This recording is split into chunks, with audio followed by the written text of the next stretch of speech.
It is Sunday, and that means it is time for Politics Unplugged. Welcome, everybody. I'm Tony Kovaleski, and Trujillo has the week off. We begin with an issue filled with controversy, an issue that has sparked plenty of discussion under Colorado's Golden Dome. Leaders of these 34 Colorado counties saying now they are ready to fight the red flag bill. But will it really come to sheriffs refusing to enforce a court order or even sitting in their own jails? Right now, we don't know, because Russell Haythorne shows us the governor and the attorney general are, for now, refusing to tell us how they plan to handle this situation. Welcome, Governor Polis. One day after the red flag bill landed on his desk, Governor Jared Polis had to have expected questions about it, but instead made a quick exit from a news conference on another issue. He did recently indicate enforcement of the red flag bill boils down to local control. Every law enforcement agency has to make prioritization. He drew criticism when he compared enforcing the red flag bill to jaywalking when pressed by a reporter. I mean, how many times, Charles, have, I don't want to single you out, but have you jaywalked in the last year? Every law enforcement agency has limited resources, and they do have to prioritize. But red flag supporters say it is enforceable. Should I listen to a county commissioner who says it's unconstitutional, or should I look to the highest attorney in the state, the attorney general, and who has reviewed the bill, and his office has reviewed the bill and said that they believe it is constitutional and that they would be happy to fight? While that may be true, Attorney General Phil Weiser is even more silent publicly than the governor is. He keeps declining our repeated attempts to talk to him. His office said again today the AG is not available to speak. Thanks for checking in. 34 Colorado counties have now declared themselves part of the red flag resistance.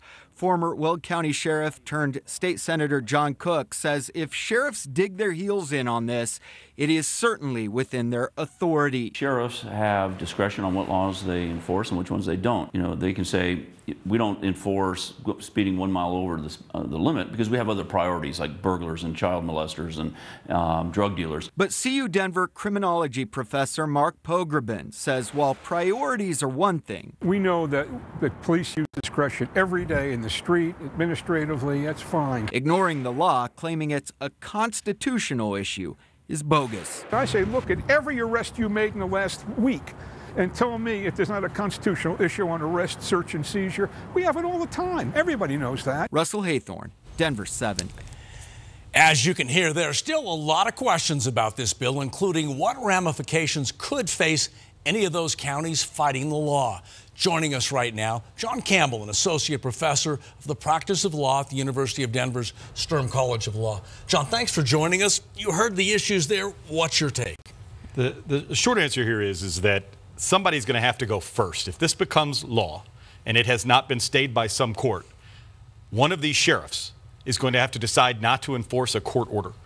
And when they do that, despite all the discussion about their discretion, they're very likely to face some sort of sanction, some sort of contempt order, which is either going to fine them or put them in jail or both. We know the foundation of this red flag bill was in Douglas County, December 31st, a year and some change ago. Zach Parrish shot down by a man that some say should not have had guns. What if this happens? What if another Zach Parrish happens? I mean, it opens a lot of doors for law enforcement and accountability. Absolutely. I mean, so the real challenge here is it's pretty easy now to say, well, I'll go to jail or I won't respect an order if I'm a sheriff. The problem is a court will have already heard evidence and determined that there's someone who is an imminent danger to themselves or others. And so what you're really saying is well, I'm not going to go take the gun because whatever beliefs I hold about the constitutionality of the law. The problem then is if that person harms themselves or another, that sheriff and potentially that sheriff's office face civil liability almost for sure, and potential criminal liability, although probably a more difficult case. What's the strongest argument for the other side, for counties saying, we've got local control, we're going to do what we want? Well, I think counties, at least their argument is that if we believe fundamentally that a law is unconstitutional, how would it be consistent with our duties or the sheriff's oath of office to enforce that law? I think that is misplaced in some ways because the more appropriate remedy under our legal system is to challenge that law in court and allow a court to decide if that law is constitutional or not. And until that law is found unconstitutional, if it is, to enforce it. Like many parts of the law, I think it's fair to say this issue right now, a whole lot of gray. And is it fair to read in that the governor, the attorney general, are waiting to get a little bit more black and white before they weigh in? What's your read on why they're not talking right now? Yeah, I think that's probably right. There's a lot of ways this could play out. So, for example, we could see a federal lawsuit initiated by a group of counties, and we'd have a fight about whether or not they have what's called standing to pursue a case claiming the law is unconstitutional before it ever hits the books. If that happens, then the attorney general and the governor can take their position in court, and they can do that with a lot more information about the filing and the judge and the case. We could imagine another scenario in which somehow this becomes law, and the first time it arises is when a sheriff won't enforce it. That's a very different posture. So I think my guess is that the governor and the attorney general have said, why take a stance too early? Let's see the posture, let's see the facts, and that will determine exactly how we play this. Realizing it's a guesstimate, but you understand the law, you realize the complexities of this issue and the steps that are out there. What kind of timeline? How long do you think we could look at a potential legal battle if and when the governor signs? My suspicion is that the day the governor signs, we will see at least some counties initiate an affirmative lawsuit to have this law declared unconstitutional. Then there will be a dogfight about whether they have standing to do that or whether they have to wait until someone actually suffers harm in some way. And if I had to call it, I would say there probably is standing. We'll probably see a federal court weighing in on the constitutionality. We may see some sort of contemporaneous state court action, and then that will all be expedited.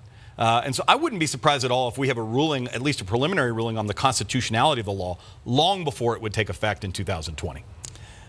Wrapping up here, the importance of this issue, the importance of this working through the legal system, because you're talking about safety for law enforcement officers, you're talking about Second Amendment rights. There's so many layers of this issue. How significant is this from what you've seen? Yeah, well, this issue is really interesting because it sort of pits the legal system and a lot of different interests against the political system. So, for example, sheriffs, because they're elected, are taking positions that, at least in their own view, I think, are politically expedient. They may also believe them deeply, but certainly they're not taking them thinking they'll get them thrown out of office. And so then we have that intersection between their duties, the politics that affect how they behave, and then the intent of this law. And so depending on how this arises, we could have a very cold legal discussion, or we could be having a tragic discussion about someone who hurt themselves or another because a sheriff didn't enforce the law. And I think that will, in many ways, frame where political opinion, public opinion, and the courts ultimately go. John Campbell, thank you for the insight. It was very intriguing. Thanks for joining us on Politics Unplugged.